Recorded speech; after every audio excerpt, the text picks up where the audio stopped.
you're about to go down the mountain at 90 miles an hour, and it's like those few seconds when the clock is beeping and there's so much adrenaline and excitement. That's what I probably miss most.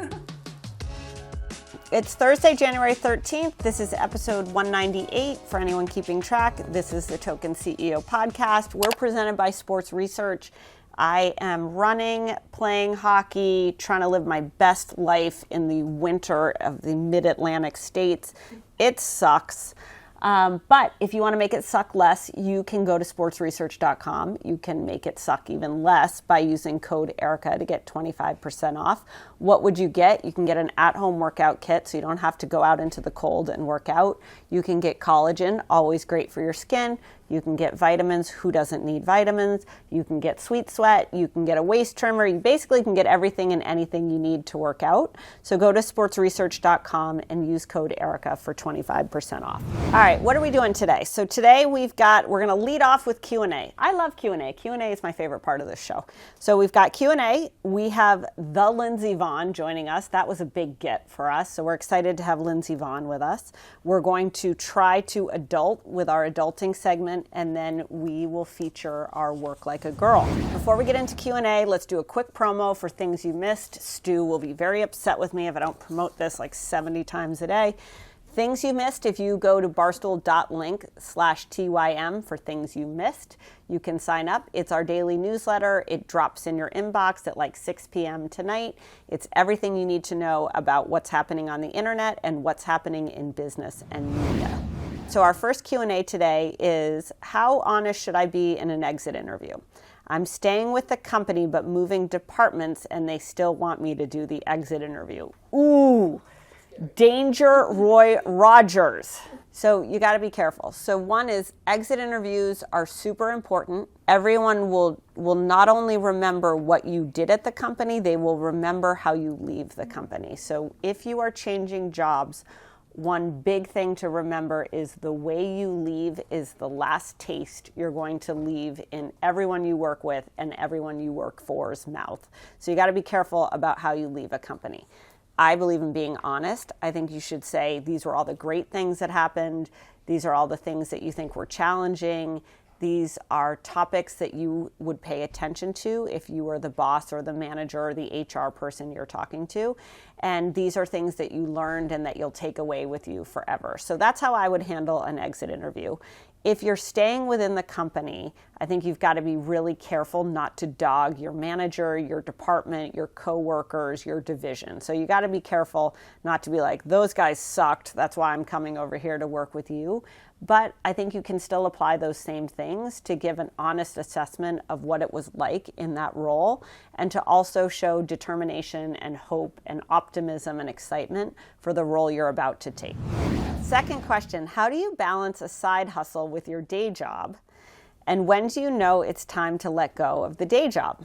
This is a good question. I think a lot of entrepreneurs are stuck in like the side hustle shuffle, where you have to keep your day job because you have to pay the bills and you have to make ends meet, but your passion is another company, another enterprise, another project. Personally, I think if you ever want to make something big, you've got to commit to it. Like, we wouldn't have grown Barstool Sports into what we grew it into if we did not make this a 24/7 maniacal focus for the last 6 years. Dave wouldn't have made Barstool Sports into what it was, period, if he hadn't given up everything, if he hadn't given up his cushy job back in 2003 to create a newspaper that no one picked up. Like, you have to commit to something to make something work. So what I would say is, if you can afford to, if your side hustle gives you enough to live on, it's time to give up the day job for the side hustle. 2 is, if the side hustle is your true passion and your source of fulfillment and your belief in what your future looks like, then find a way to give yourself 6 months or a year or 8 months to try the side hustle. Maybe your parents give you money. Maybe you take out a loan. Maybe you figure out how you can live as lean and skimpy as possible to be able to try to breathe life into the side hustle. So I think basically, if your side hustle is showing signs of growth or signs of promise, and you know that giving more time, energy, commitment, and resource to that side hustle is going to be all the difference in making it come to life, then then I think you know it's time to quit the day job and try your side hustle. I think the biggest question is, how do you afford your life? How do you afford your lifestyle? How do you live until your side hustle becomes a real job? And that's something you got to figure out for yourself based on how much you need, where you live, and what you can do, and frankly, what you've got saved. Third question is, how do you decide which path to take when your current job's next steps offer more than one option? For example, I'm a sales development rep, SDR, and I can either be an account manager, a senior SDR, or a manager of a team of SDRs. How would someone choose their next step here? Well, one, good for you. You seem pretty awesome in that you have all these choices. I think the real question in determining what your next step is first of all, what are you good at and what are you passionate about? So if you love being an SDR, then take a promotion and be a senior SDR. If you're like, being an SDR is okay, but I'd like to try account management, go be an account manager. If you have a passion for managing people, which can be awesome, but is also a total pain in the ass, then take the manager route. I think the manager route is a really good route because it teaches you skills that you probably don't have right now, and it will make you a better person and a more viable candidate in the future. I think being an account manager versus a salesperson, two really different jobs. The amount of money you'll make as a salesperson is very different than the amount of money you'll make long-term as an account manager, but taking an account manager can often be a gateway to a new type of job or a new type of career. So the choice is really yours. Congratulations on having so many choices. I think what you need to think about is, what does life 5 years from now look like? What's that job you envision 5 years from now? And which one of these paths will help you get there? All right, we've got Lindsey Vonn today. Lindsey Vonn is a beaut. She has 82 World Cup wins, 3 Olympic medals, 8 World Championship medals. She is the most decorated skier of all time.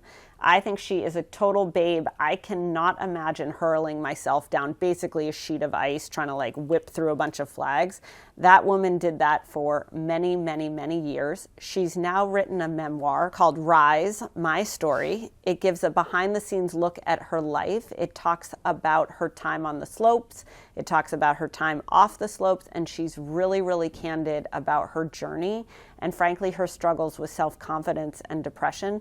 You would not think that someone with 82 wins, 3 Olympic medals, and 8 world championships would have depression or self-confidence issues, but it just goes to show everyone struggles with mental health and everyone struggles with moments of weakness and insecurity. And how great that she shared her personal experience with us on how she dealt with that, what she learned from it, and now what she's going to do with it.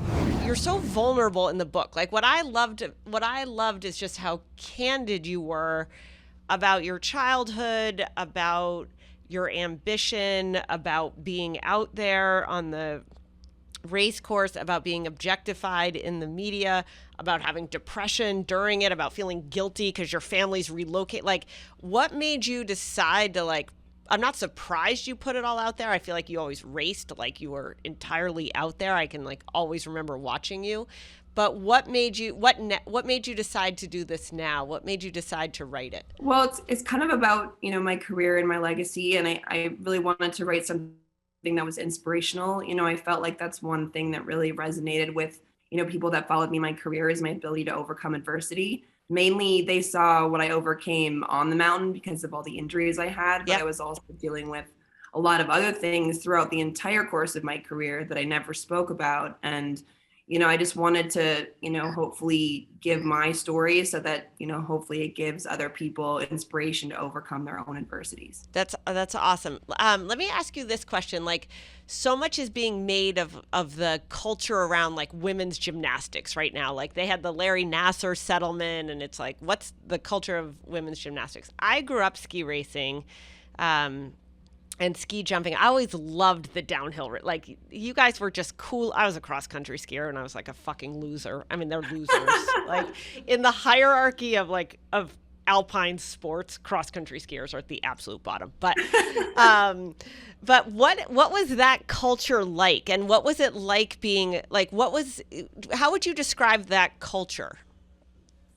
The culture of ski racing, it's definitely a male dominated sport, I would say. And especially European dominated. The Americans, we generally don't have as deep of a field as mainly the Austrians and Swiss and Germans. But yeah, I mean, I never felt like it prohibited me from doing anything in my career. I always felt like I just wanted to be the best version of myself that I could be. And I was always pretty authentic to that.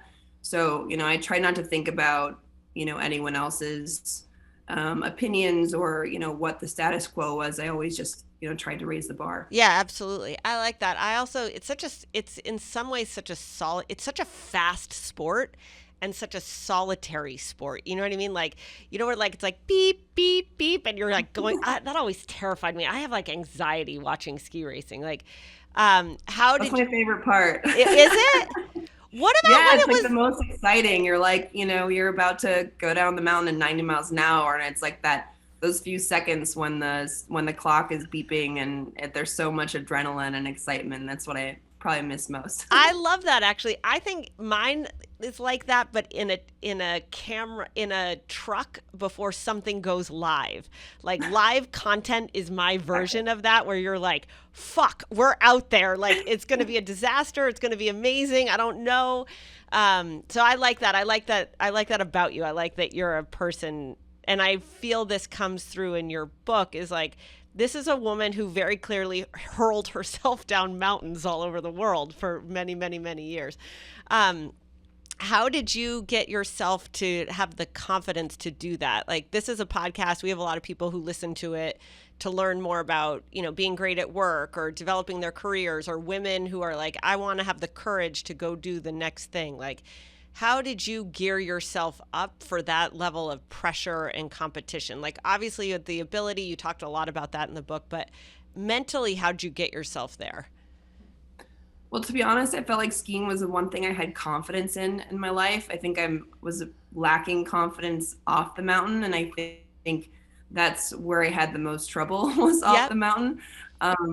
Skiing is something that I've always had a passion for. I've always loved it, and it's where I really found my peace, and it was kind of my therapy for a long time. No matter what I faced in my personal life, skiing was always the rock. It was, the only thing I could really truly lean on. And so, I tried to, when I retired, put my confidence that I had on the mountain into my, personal life and my regular life. And I think that was the biggest challenge for me. Not so much the confidence of racing, because racing was like the only thing I was ever good at. Yeah. It's so funny. I was having this conversation with someone this week who works with pro athletes, and I was kind of talking about it here at Barstool, because we have a lot of ex-athletes, whether it's Ryan Whitney or Paul Bissonnette in hockey, or we had Pat McAfee, who was a former NFL player. But what we were talking about is just the lack of identity, just that something so big and so incredible just evaporates. And you've also, I think what people don't appreciate about athletes is, one, just the level of concentration and how consuming that is. It's not like you were going to go build a marketing career while you're traveling the world, trying to recover from injuries, surviving surgeries, trying to compete at a peak performance, like, and maintain any semblance of a life outside of that. And then the second is, I think it creates almost a paranoia for people, because it's like people who leave the military, where you were in such a structure and a system, and then you're like, oh God, I'm on my own. And I really liked how you embraced your journey even as a kid outside of work, in addition to this extraordinary journey in your work, and now the desire and definition of a new type of work. So I think people can take a lot away from that. Yeah, I mean, it's definitely challenging when you sacrifice your entire life for one thing, and then one day you wake up and that one thing is gone. Yeah. I spent, whatever, 30 years skiing. Yep. It's a long time. Yeah. I feel like I try to relate it to, people changing jobs, but it's a lot more than that. Oh, yeah. As you said, it's identity. And as much as I had prepared, and, I'd always planned one day I would retire, as my dad always told me that an athlete's life is very short, and you always have to be ready. But still, it wasn't an easy transition. And, but I'm lucky that I had a good support system and a lot of good friends and family. Yeah. If you were to look back at your transition, so, then it's January and everyone's like New Year's resolutions, I'm going to get a new job, I'm going to do a new thing. Some people are about to start a journey of change or have maybe just come out of a journey of change. What were your takeaways that you would pass on to other people? I think one thing that I've learned in the last, year and a half, 2 years since I retired is just to appreciate every day. I look at every day as an opportunity, and yes, we're going to have struggles. And, I've definitely had my share, especially in this next phase, but, I'm just so excited. I wake up every day and I'm here and I'm happy, and just don't take it for granted. Yeah, that's awesome. And do you still ski? I do. I'm excited for this winter. I'm hoping that we get some more snow in Utah, but I actually have refound my passion for just skiing not as fast, which is hard for me to say. Yeah, I bet. I would struggle with that. Like, aren't you just always how do you find satisfaction in being casual about something you were so intense about? I don't know. Like, if I had to work at as a marketing coordinator somewhere, I don't know that I could do it without being like a raging bitch. Like, how do you do it? I've got a couple of tactics. One, when I'm with my friends, I let them make it almost to the bottom, and then I go and I try to catch them, which is fun. Yeah. I like to ski in the trees, so it kind of gives me, some obstacles. You have to slow down. I don't have to slow down. I just have to not crash or hit the trees. So Fair. It's like an element of, adrenaline. Fair. And then après ski is really great. I never figured that out. Yeah, you never got to do that. So. Okay, that's awesome. Those are 3 great things. I have a 3 and lodge rule myself, which I think is a good rule. It's a good rule. Yeah, I think so. Okay, Lindsey, talk about one of my favorite part of the book was when you talked about people criticizing you.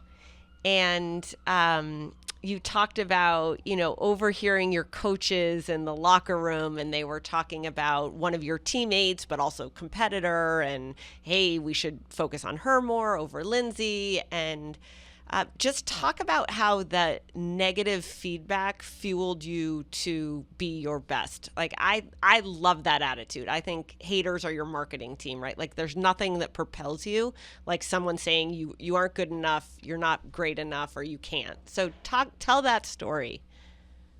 Yeah, so the story you're talking about, I was 16 and I was trying to make the Olympics in 2002 in Salt Lake City, and I overheard my coaches telling each other that they should not focus on me and focus on my teammate, and I was never going to be anything, so why waste their time?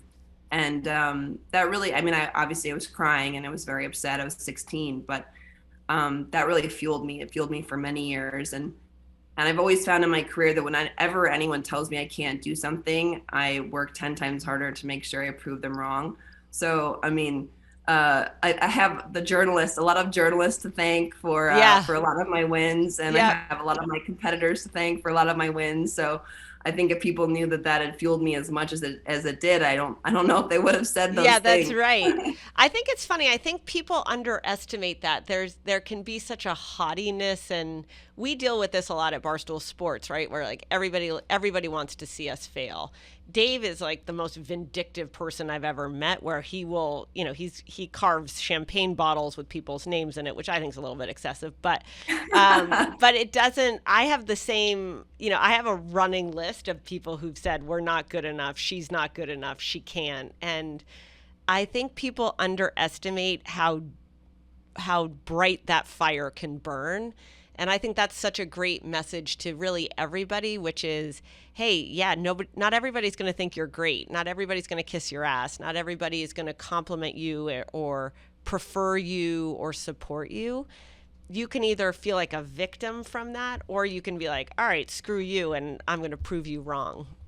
And I think that's so amazing. Like, very Bill Belichick of you, just very Bill Belichick of you. Yeah, that's one of the things. I have a foundation, and I try to inspire and empower young girls, and that's kind of the message that I send is, taking something that you perceive as negative, that someone, says something negative about you, and how you flip that in your mind and make it something positive is hard to do at times. But, I think it's such a critical component in life, Yeah. especially now, because there's so many people that are judging, and, especially online, people say the most horrific things. Yeah. But, those are the type of things you can't listen to. You have to just maintain your own mission and, stay positive, and whatever fuels you, you have to figure out what fuels you, and make that be your inspiration. And, Yeah. Unfortunately I had a lot of that. So Yeah.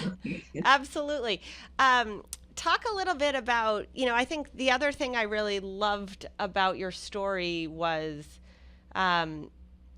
I think people underestimate how hurtful it is to be criticized in the press or scandalized and objectified. And you had that on the hill and in your racing career, and then you had it in your personal life, and then it was about how she looks and what she's doing. Like, how did you build up a reserve or a resiliency to that? How did you do that?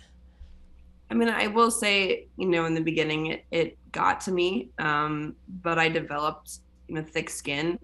I can take a lot of people saying, for my skiing ability, or, I'm not going to make it, or, I'm not good enough. I can prove them wrong, no problem. But when you talk about, my appearance, and, I had it in my skiing career, people said I won because I was bigger. And then, I'm in the US, I'm objectified because of my looks, and, that I get sponsors or things because of my looks. And, that really frustrates me, because, I'm here because I win. Yeah.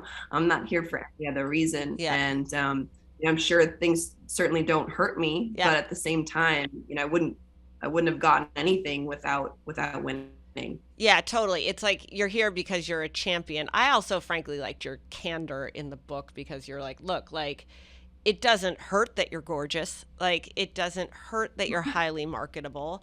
But it's also when you have like a really good looking, I think you use Nadal as the example, or you have a very good looking male athlete. Everybody knows LeBron is good looking, right? Everybody knows Nadal is good looking. Like, everybody knows Tom Brady is good looking. The looks don't become part of it's just known.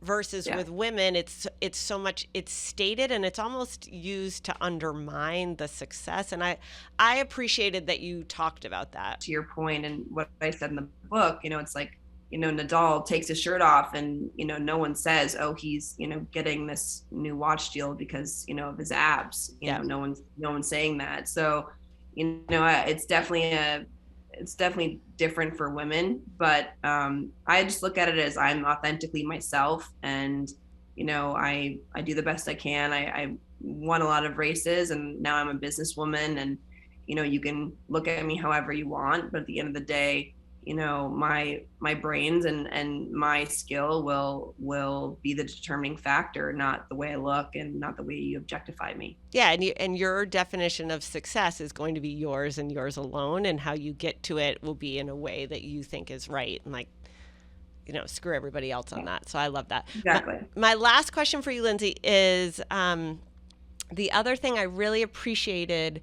was how you were having so much success on the outside, and then inside you weren't feeling great. And whether it was depression or anxiety and just not feeling great about confidence and who you were, like, what's your advice to not just women, but really to anyone who is outwardly like made it or making it, but inwardly just a mess? Like, how did you get through that, and how would you what's your perspective for other people?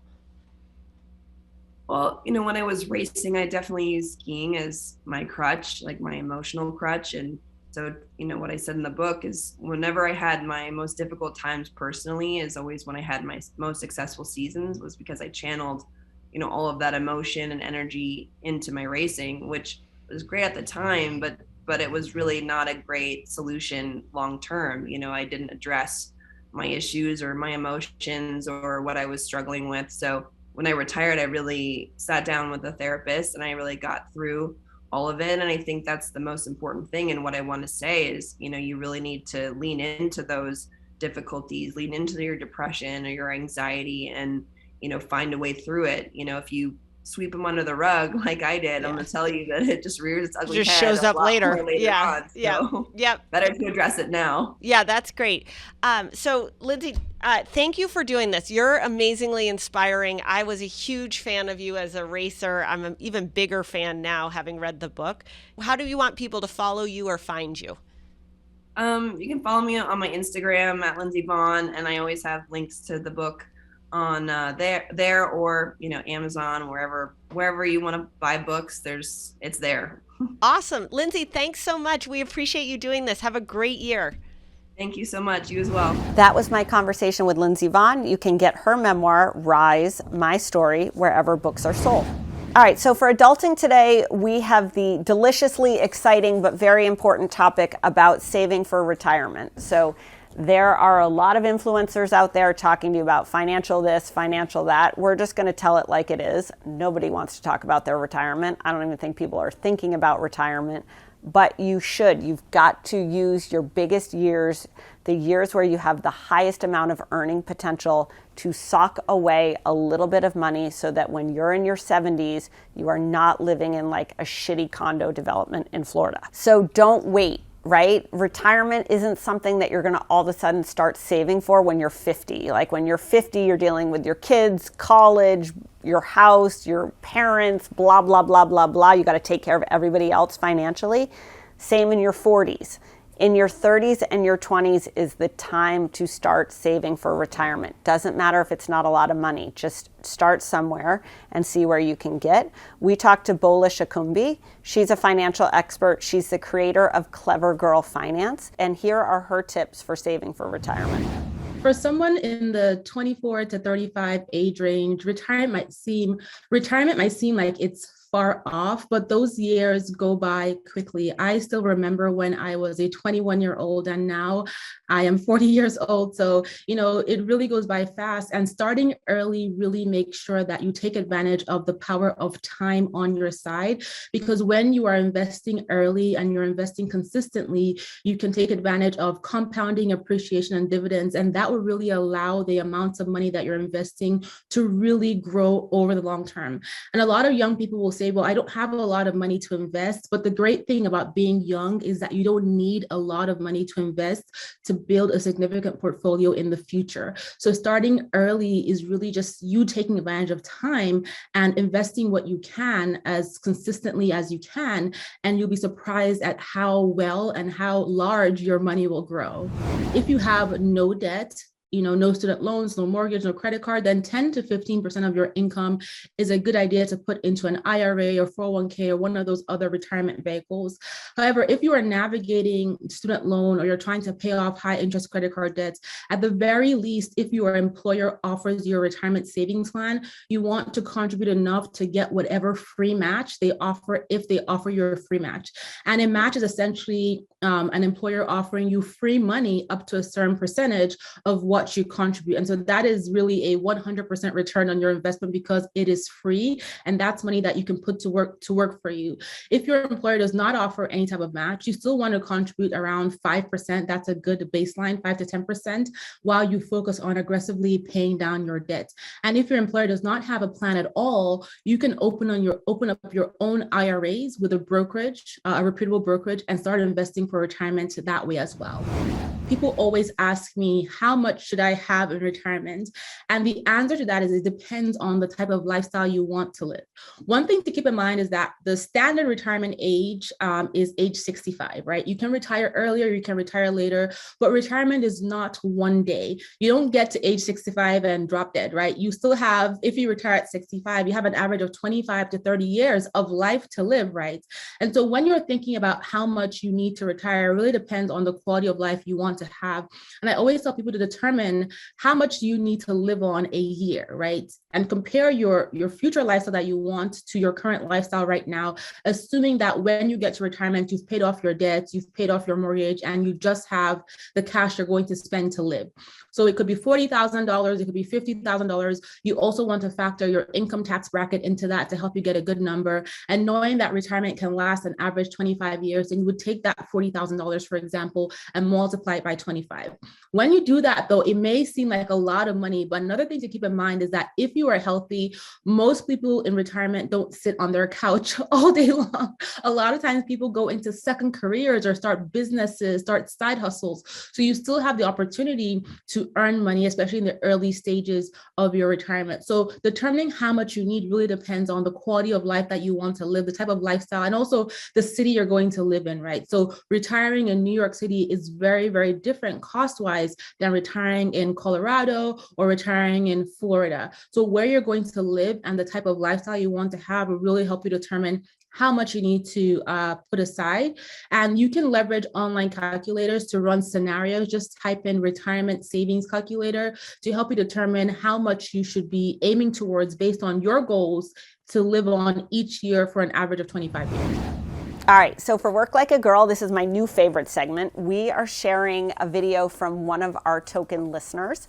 Her name is Nicolette. Nicolette is a special education teacher in New Jersey. She works with autistic children, so huge shout out to Nicolette. So what's awesome about Nicolette, which she'll tell you in her video, and this is completely emblematic of Working Like a Girl, is she noticed that autistic and special needs kids are very often overweight because they can't participate or don't enjoy participating in stereotypical or quote unquote normal physical activities.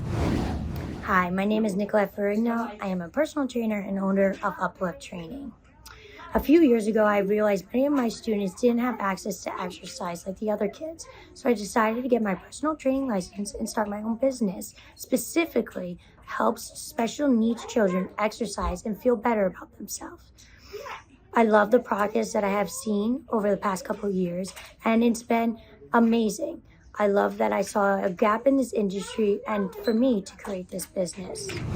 So that's awesome, and that is Working Like a Girl.